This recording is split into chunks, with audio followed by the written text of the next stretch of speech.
I'm missing being able to hold her, cuddle her and just say everything's all right. And I just want her back, wherever she is. Joe, my little Joe, come back.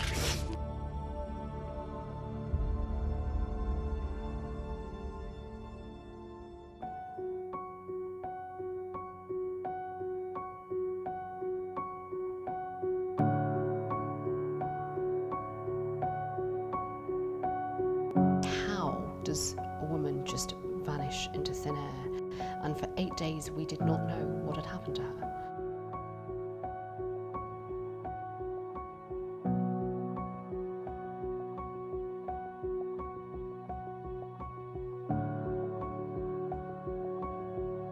I turned on the television and there was a picture of Christopher as the main suspect.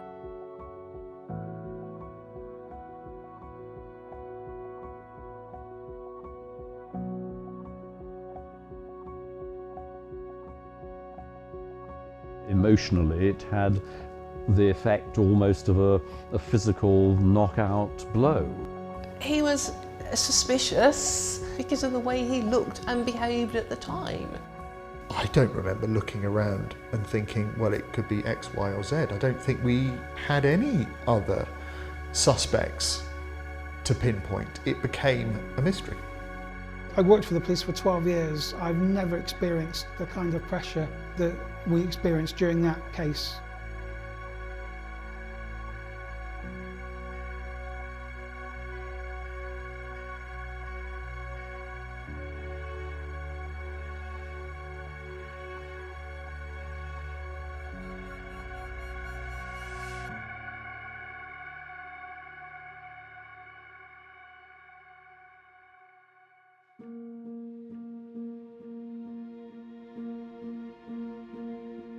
Go ahead, caller. Okay, basically I've gone away for the weekend and come back to find my girlfriend's not here when she was expected to be, and all her important stuff is still in the flat, such as her wallet, her keys, her phone, her glasses, everything. And basically I've just found that now, thinking that she'd come home late and she'd be here, but she isn't. And what's her name, please? Joanna Yeates.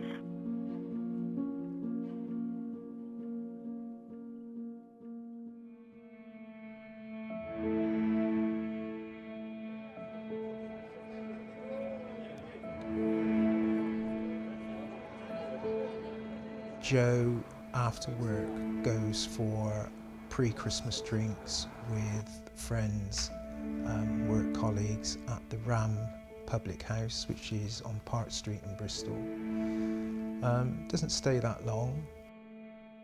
On leaving the pub, she walks up Park Street. It's probably about a half-hour walk back to her home address through Bristol city centre.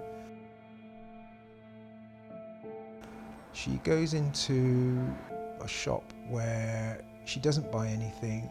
She then goes to a shop closer to her home where she buys cider. She was seen on the CCTV buying a pizza at Tesco Express. And actually the last sighting from the CCTV situated on a public house called the Hop House, making her way towards her home address. And we would estimate that she would have arrived home at around about 10 to 9 in the evening. Greg Reardon, who was Joanna's boyfriend, had phoned Avon and Somerset police, having returned from a weekend away, and reported really what was quite an unusual set of circumstances in that he returned to the flat and Joanna was not there.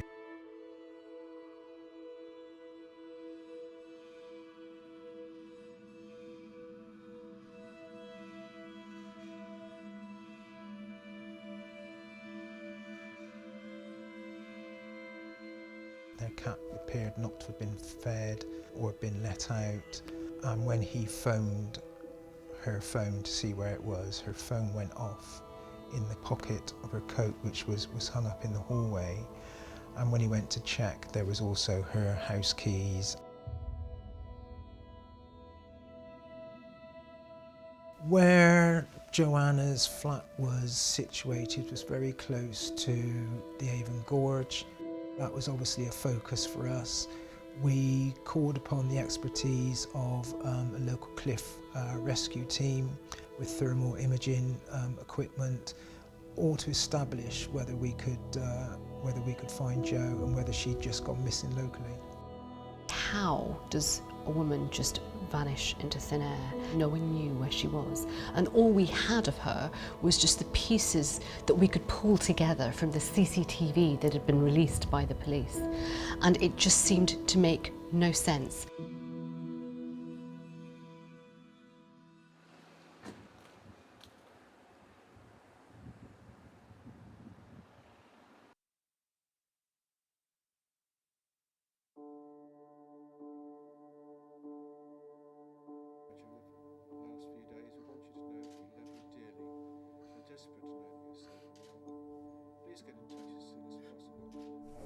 Jo, whatever the reason that you have not been in touch over the last few days, we want you to know that we love you dearly and desperate to know that you're safe and well.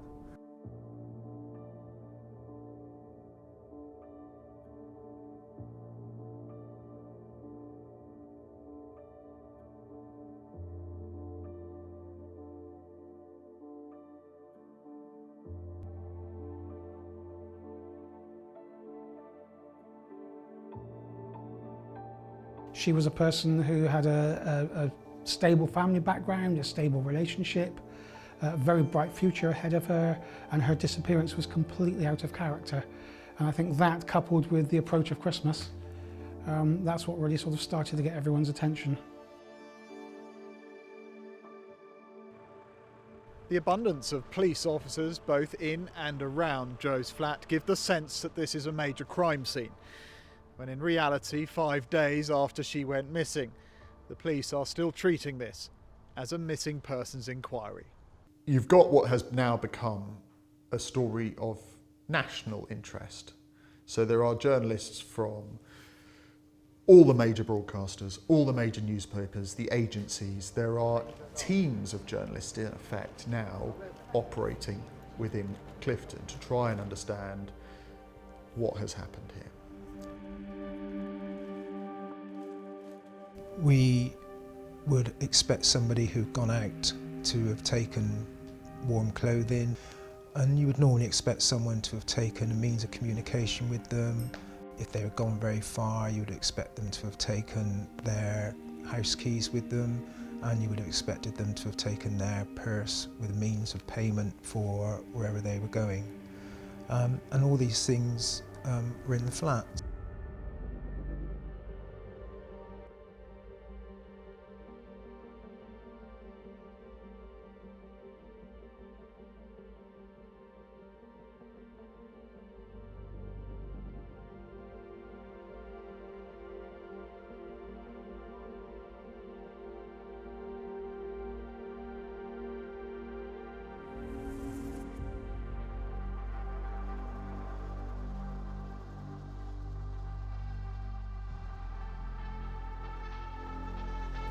A missing person can be categorised as low, medium or high risk, and what was presented to Greg when he returned home, and when we spoke to him about their relationship and what he expected, and then when we spoke to close friends and when we spoke to parents, the red flags were raised straight away.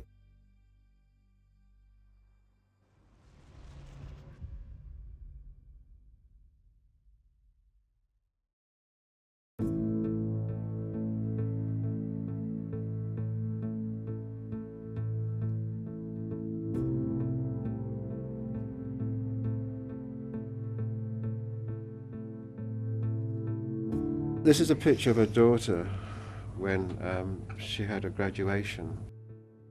Her and Greg were totally in love. They were devoted to each other. She had all the space she wanted. She had no work worries, she had no money worries, she had nothing that was worrying her. If she went away, if she chose to go away, she would have taken some of her things with her. I never thought for a second that she would ever leave on her own volition.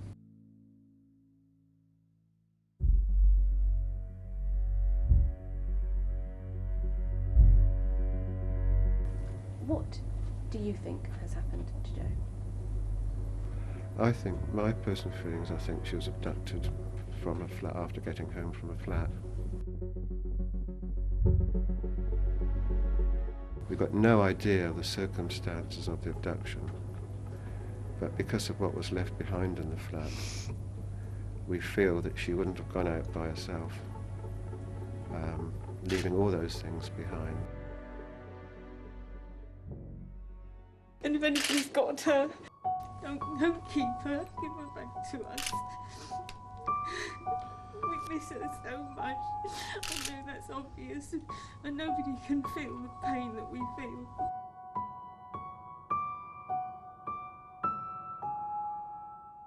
It's awful. It's raw, it's emotional. These are the parents of a missing young woman. They are going through unimaginable hell, and they are doing something they never wanted to do, presumably, but they are willing to do, like most parents, whatever it takes to try and find an answer.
It transpired that the advent calendar that was in the flat had not been opened on the 17th and 18th, which was unusual. She would open the advent calendar every day.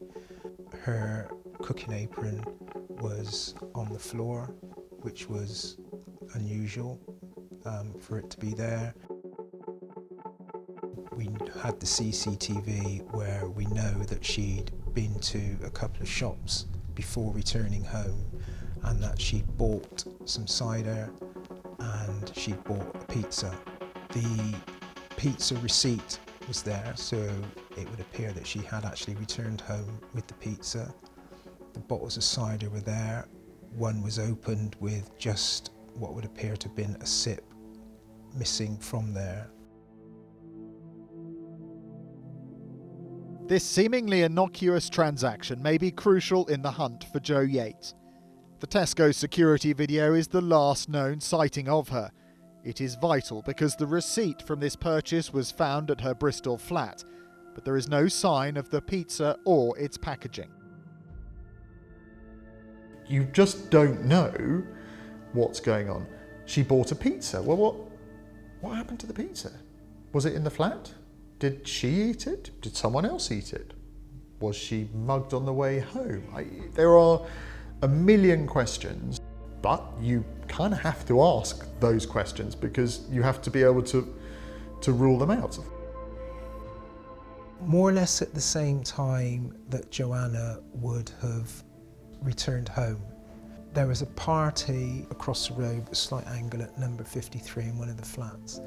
Some of them report that as they arrived, they recall hearing screams quite loud coming from the direction of Canning Road, where Joanna and Greg had a flat.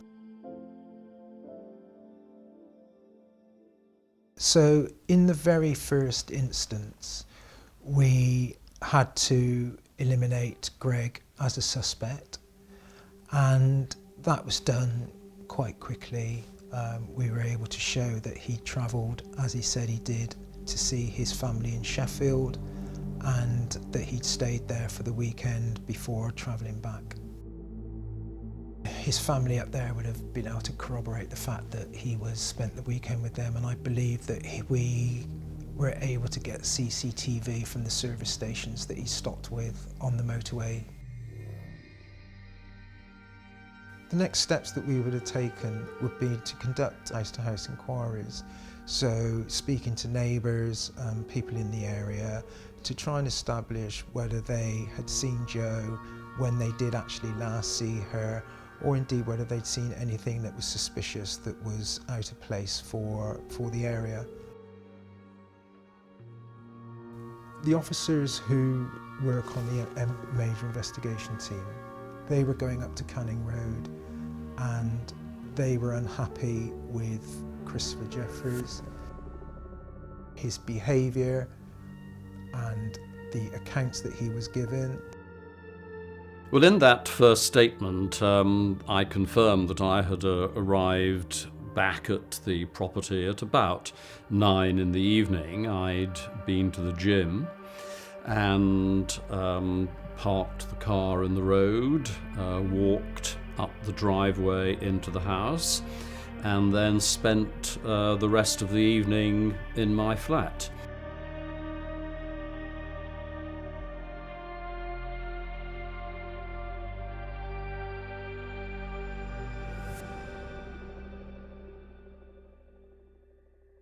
It is now exactly a week since Jo Yeates disappeared. There are no formal suspects, just hypothetical scenarios. Her family, we know, are utterly devastated, and as Christmas gets underway, so their resolve to find her only strengthens.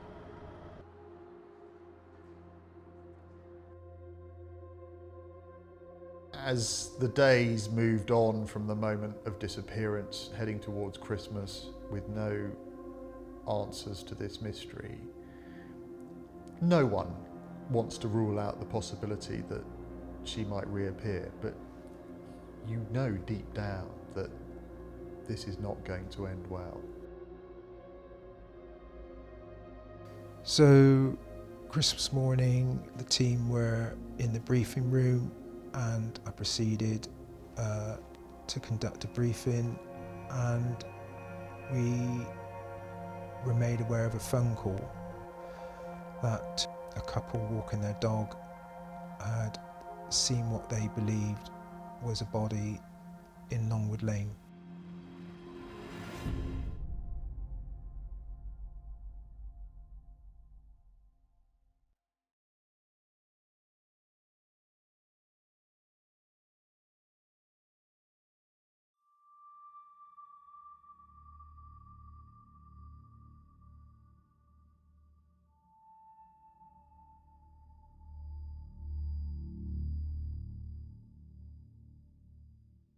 I was the on-call senior press officer that day, so it was sometime around about 9 o'clock, I seem to remember, Christmas Day, because I literally just sat down with my 3-year-old son. We were just about to start opening some Christmas presents and the phone went.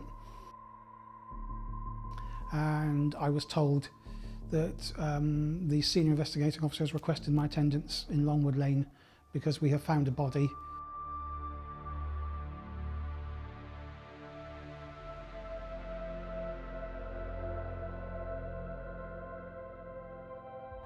A couple were enjoying a Christmas morning walk with their dogs when they found a woman's body.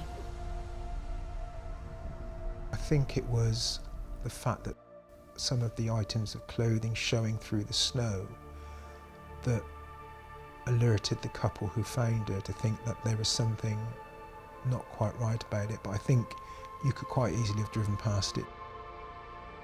It snowed quite heavily and the body was very difficult to see. The woman's body was found near a golf course on the western side of the Avon Gorge, 3 miles from the flat in Clifton that Joanna Yeates shared with her boyfriend Greg Reardon.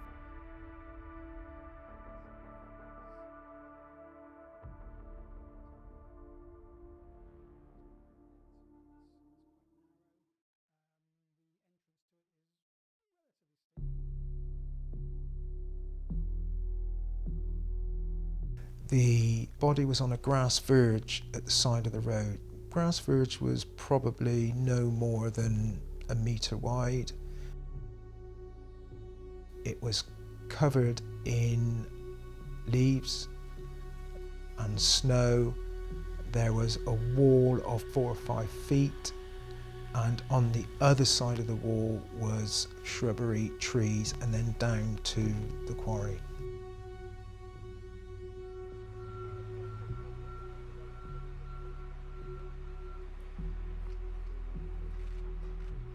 There had been an attempt to disguise or hide the body with leaves and grass. Then it had snowed quite heavily. Because of the fetal position that the body appeared to be in, with the legs bent, it would appear as though she'd been placed there. Someone's phoned one of the local papers and said, there's an awful lot of police activity going on in Longwood Lane at the moment. What's going on?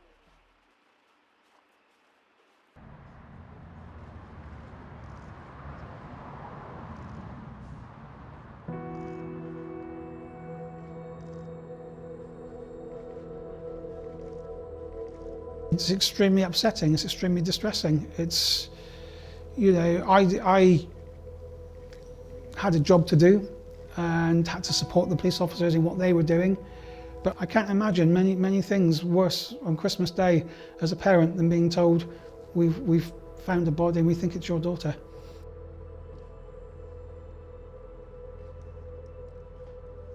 My abiding memory is stood up on Longwood Lane on Christmas Day, with the cordon up and the press at one end of the road, and Joanna lying there, the block of ice at the side of the road.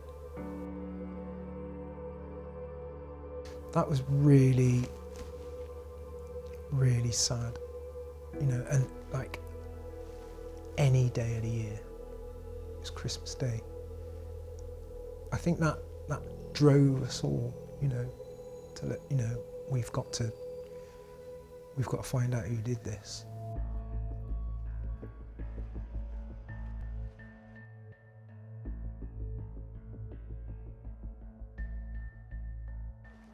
Jo was clothed apart from one sock was missing. I remember that the bottom of her foot, the bare foot, was clean and there was no damage or debris on the other sock, on the foot that had the sock on, which suggested she hadn't walked anywhere. That kind of led us to believe that she'd been placed in a vehicle and taken to the scene.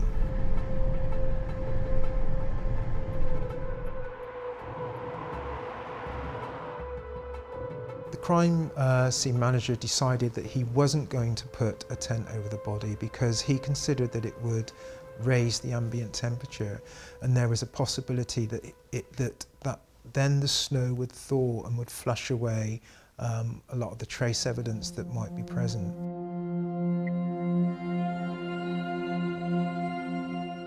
You've got that one big opportunity to collect forensic evidence. You'd be failing in your duty if you didn't do an absolutely painstaking search of that area to find every piece of evidence you possibly can. I remember walking up the lane with my colleague, accompanied by the police. And there was a mark in the snow and the leaves where obviously her body had been removed, and there was a small wall behind where the body had been. I tested some of the staining on the wall and confirmed that it was blood. It wasn't what we would call impact spatter, so it was deposited by something that was blood stained coming into contact with the wall. The location of the blood on the wall, which was sort of halfway and towards the top, indicated that potentially someone had tried to place the body on the other side of the wall. So they'd attempted to lift it over, which is what caused the blood to become deposited on the wall. They'd obviously been unsuccessful in that because the body had been left this side, the road side of the wall.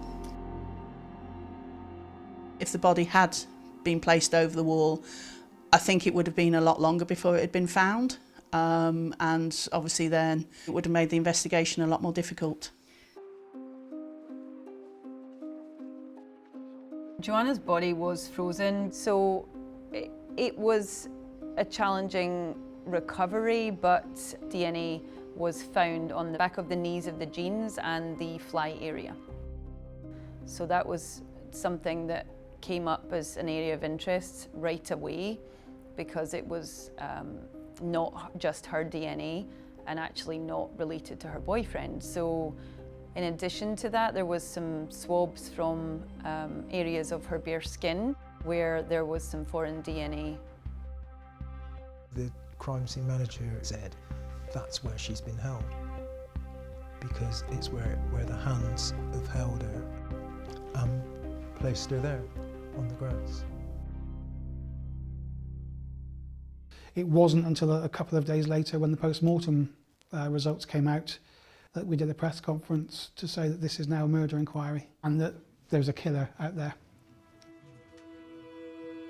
I walked into that news conference kind of braced really for what details they were going to reveal. This was going to be the first time that the police were going to confirm exactly how she died. The investigation into the death of 25-year-old Joanna Yeates is now a murder investigation. As you know, the post-mortem examination has taken longer than usual because of the frozen condition of her body. The pathologist completed his examination last night and concluded that the cause of her death was compression of the neck, in other words, strangulation.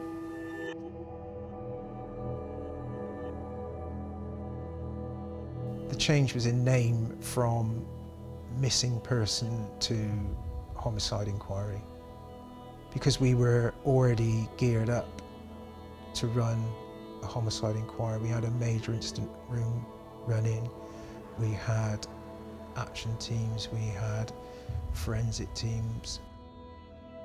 We now had Jo's body recovered, so it gave us a number of other lines of inquiry. Today we are continuing our meticulous search of the area in which Joanna was found, in order to make sure we capture any potential evidence that may be there.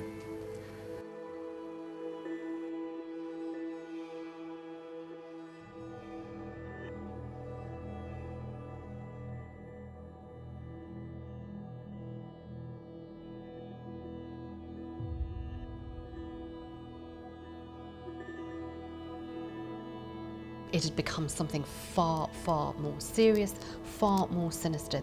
And of course, then the question turned from where was Joanna Yeates to who'd killed Joanna Yeates. Somebody out there does know what happened to Joanna. Somebody out there is holding that vital piece of information we need to help provide Joanna's family with the answers they need and they want.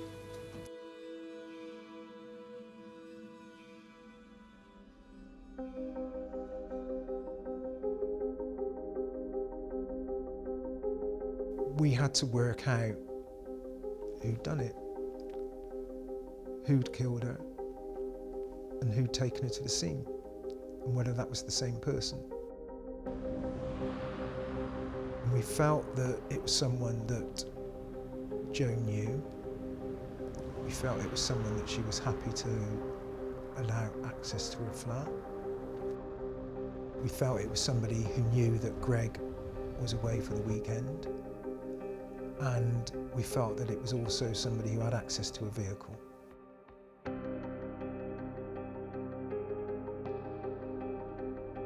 Chris Jeffries was somebody who knew Joanna because he lived in the same building and he was the key holder for all of the flats. When Greg returned to Canning Road prior to his trip to Sheffield, his car wouldn't start. So Chris Jeffries, with a set of jump leads, helped Greg to start his car.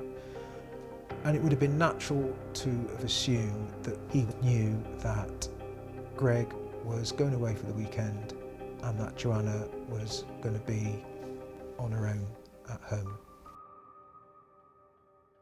He didn't have a particularly strong alibi because he just said that he went into his flat and was there on his own for the rest of the evening and went to bed.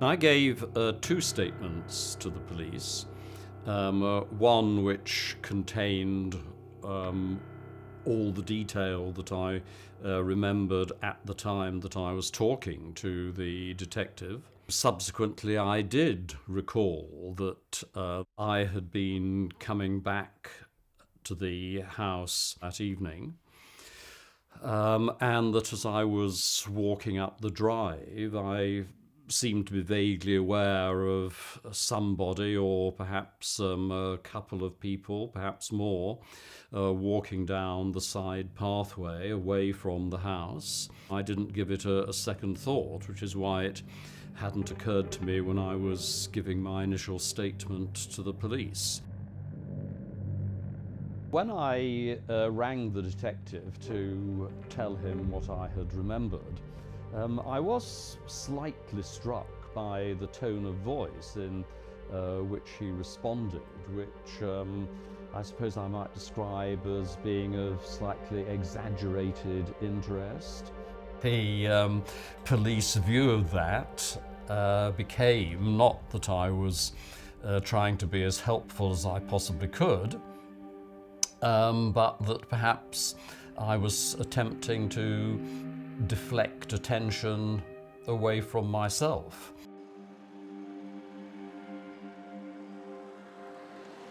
When I got a call from my news desk and they said to me that a rival broadcaster was reporting that the police had a suspect and that the rival broadcaster was suggesting that it could be the landlord.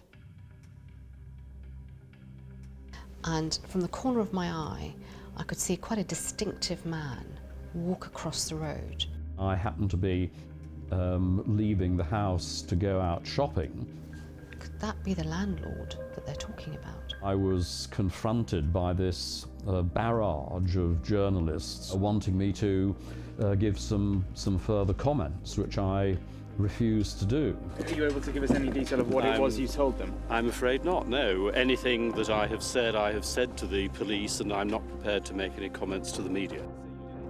I certainly didn't want to speak to them because it seemed to me that anything that anybody said to them would be exaggerated or twisted characteristically.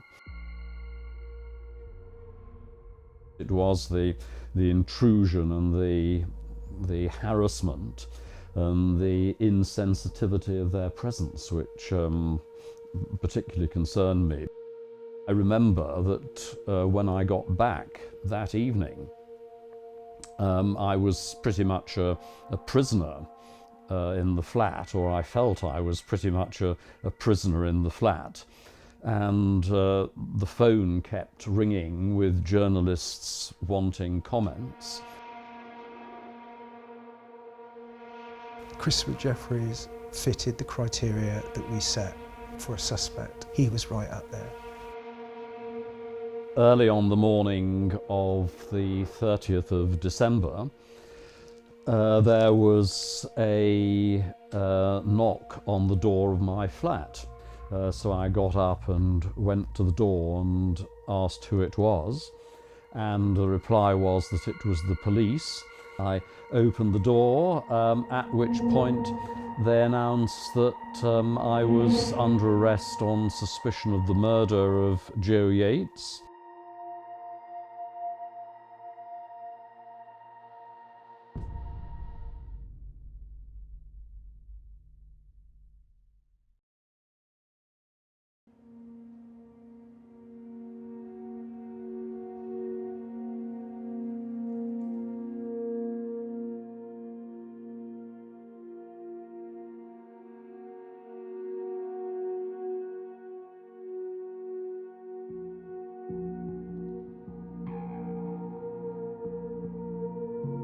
Detectives investigating the murder of the Bristol. This morning at 7 o'clock, he was arrested on suspicion of her murder.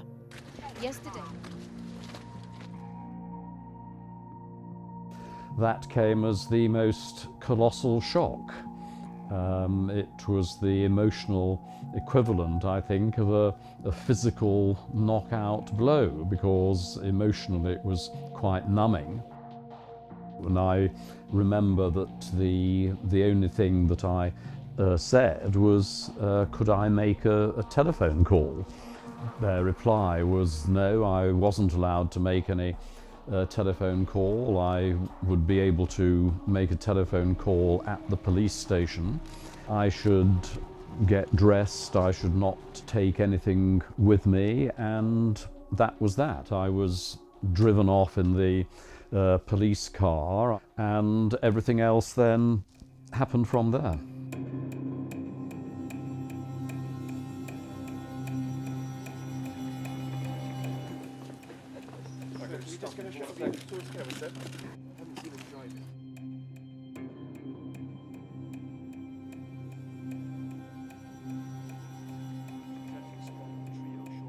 I actually had a call from some friends of mine in Sussex who said to me, I think your friend Christopher Jeffries has just been arrested for Joanna Yeates' murder. And I said, no, I'm sure you've got that wrong. He's helping the police, but no, I'm sure you're wrong. And they said, well, turn on the television. And I turned on the television, and there was a picture of Christopher as the main suspect who had been arrested for Joanna Yeates' murder.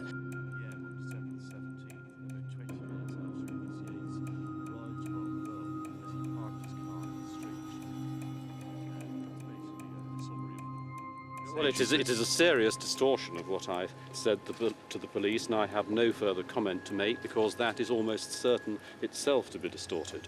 I felt very, very upset for him.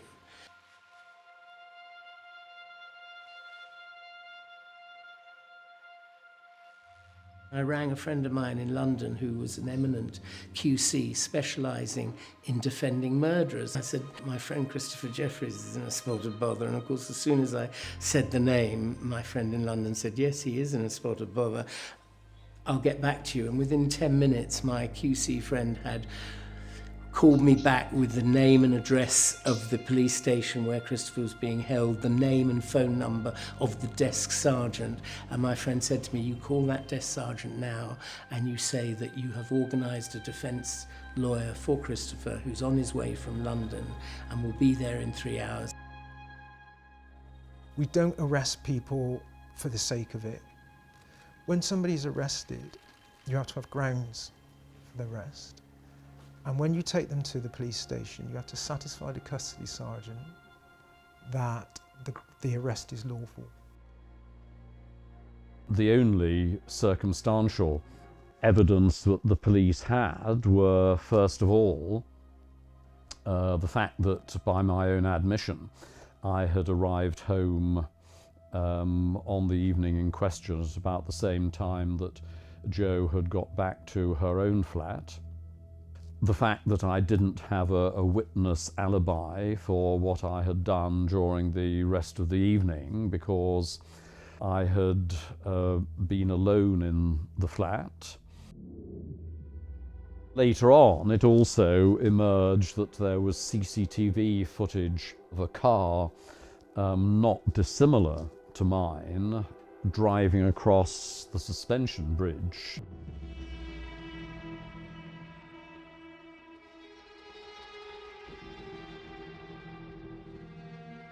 The custody cells were pretty Victorian. There was nothing other than an outsized window ledge with a thin mattress on it to sleep on, a metal toilet, the usual heavy door with a grill. As far as I recall, absolutely nothing else. The whole experience is calculated to make one feel as vulnerable and defenseless as possible. You start to lose your sense of identity. So Jo's flat was on the ground floor of 44 Canning Road. There was one other flat on the ground floor, and actually adjoining her flat was the flat of Vincent Tabak and his partner. So at the point that Christopher Jeffries was arrested, Vincent Tabak phoned the police with some information.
The fact that there had been movement of his vehicle overnight, which is something that Jeffries hadn't said. He'd said that he'd been in his flat all night and hadn't left, was something that was of great importance to us.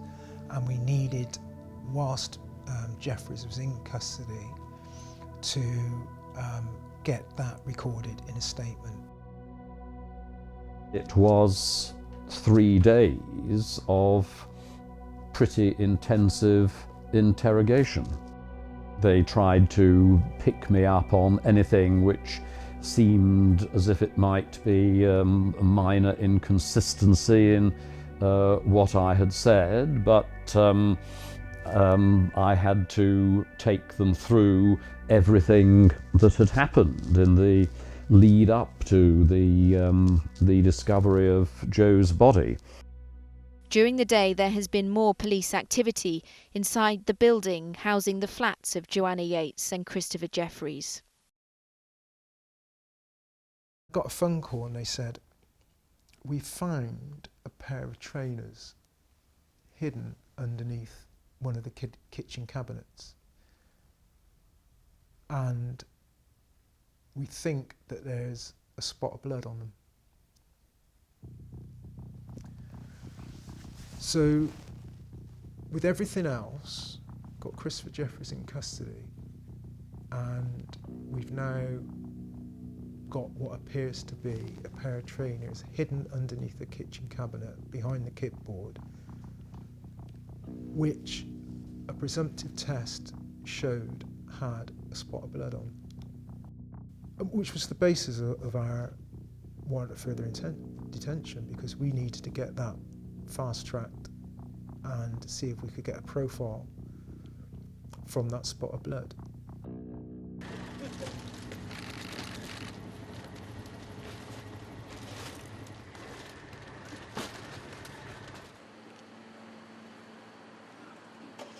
We didn't ever issue Chris Jeffries' name to the media.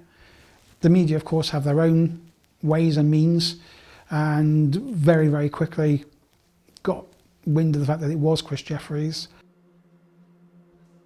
The moment there is an arrest, the details, for example, like the age, the sex of the person, where the arrest was made, that type of information is fairly standard information for the police to put out there. And we knew how old Christopher Jeffries was, and when the police say we've arrested a man of this age, it instantly makes it quite easy to work out who it is.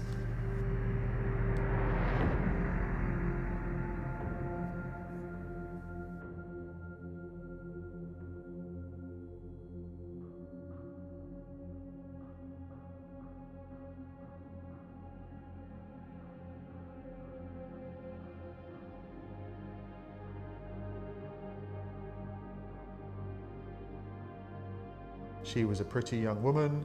She came from a middle-class background. It was in a middle-class part of Bristol, and it had the mystery element. put all that together and you start to see how this exploded into a sort of media storm.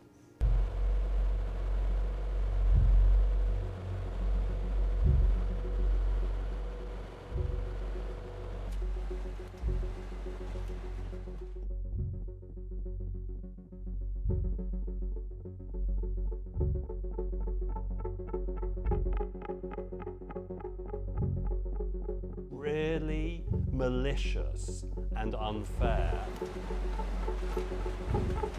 I remember his face was on every newspaper, and of course, as someone who knew him, I bought all the papers to look through them to see what they were saying, and I was appalled by it all.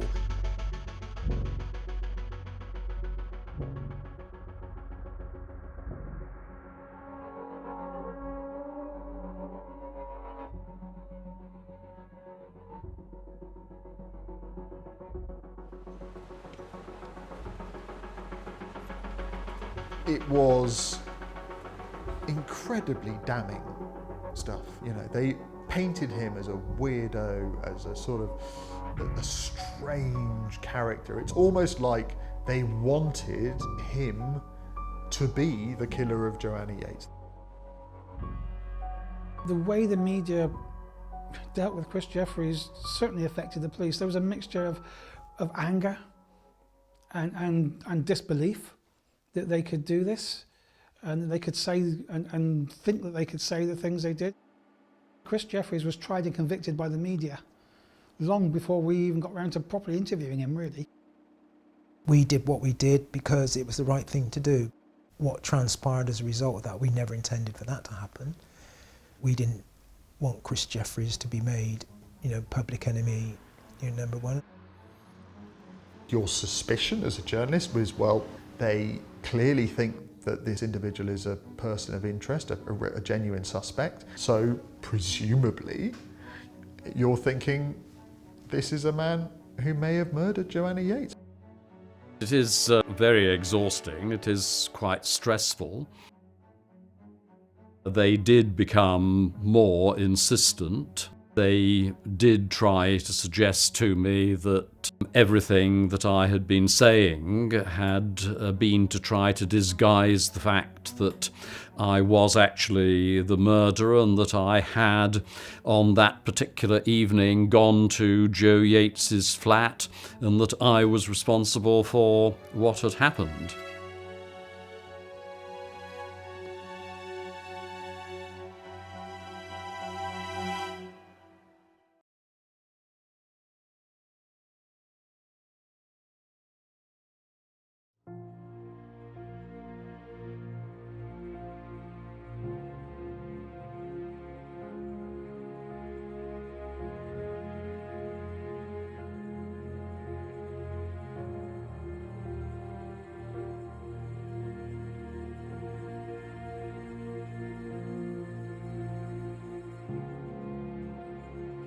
Christopher Jeffries has now been in custody 36 hours, the main suspect in the murder of Joanna Yeates, who was found dumped in a country lane on Christmas morning. It was 3 days of pretty intensive interrogation. It was only towards the end of the interview period that it might be fair to say that the questioning became slightly more aggressive. I suppose I also felt it was a slightly encouraging sign at the time, because it suggested that things were coming to a head, and this was the end of the road as far as the police were concerned. So we actually examined clothing from Christopher Jeffries for any DNA related to Joanna Yeates, actually, and we also had a DNA profile as a reference sample from Christopher Jeffries. There wasn't any DNA from Christopher Jeffries identified on Joanna Yeates' clothing.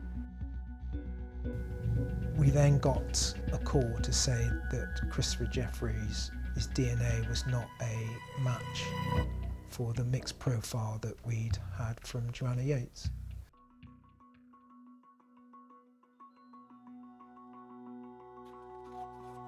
I first became involved in the case when the examinations for body fluids and DNA from the clothing of Joanna became unclear and unsuccessful, and I was asked to get involved from a textile fibre perspective.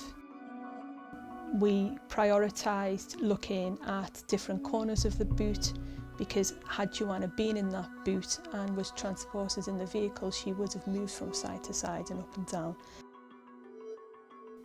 We also examined the boot for fibres that could have come directly from her t-shirt that she was found to be wearing, and we didn't find any fibres from her t-shirt either. We've got a pair of trainers which had a spot of blood on. We needed to get that fast-tracked and see if we could get a profile from that spot of blood, which we did, and it came back as of insufficient quality to get a profile from, so we never knew, and Christopher Jeffries was released. These investigations always have ups and downs. But I guess in the case of Jeffries, because of the scrutiny we were under, and we felt that he was a good suspect, you know, to get that call was a little bit kind of deflating. My main feeling when I was released was one of anger, because I remember that almost the first thing that I said, if not the first thing that I said to the solicitor was, somebody is going to have to be sued for this.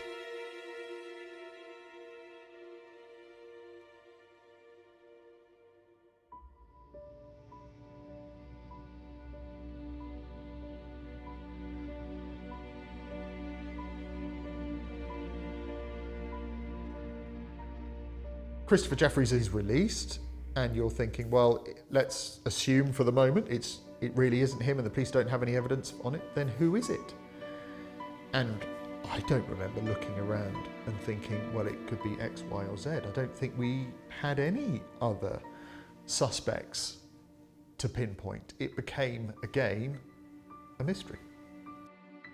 I think people were just desperate for answers, and he, in the most stereotypical way, seemed to fit the bill of the perfect suspect. And of course he wasn't. He had nothing to do with it. He was entirely innocent. I guess this was just one of those times where we kind of went, you know, took a big sigh and just thought, what's our next plan? What's our next strategy? Whoever killed Jo remains at large. However, I want to reassure the public that at this time there is no specific intelligence or information to suggest an increased threat to their safety.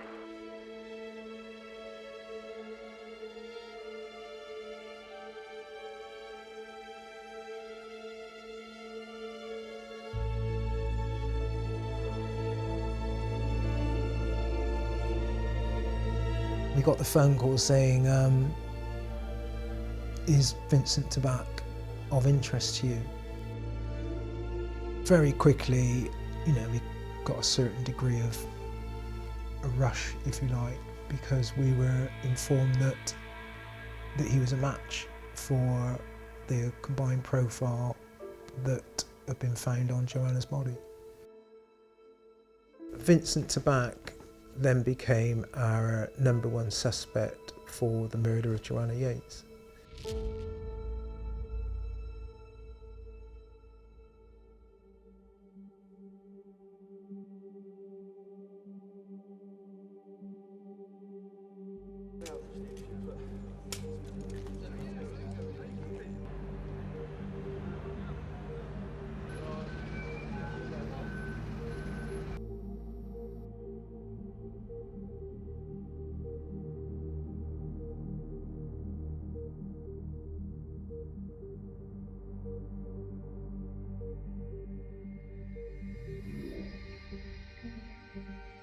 When you hear that Police have identified 43 injuries on her body. It sort of elevates it to another degree. We were convinced that he intended to kill her, but whether we could convince a jury was another matter. You know, we knew we had a fight on our hands.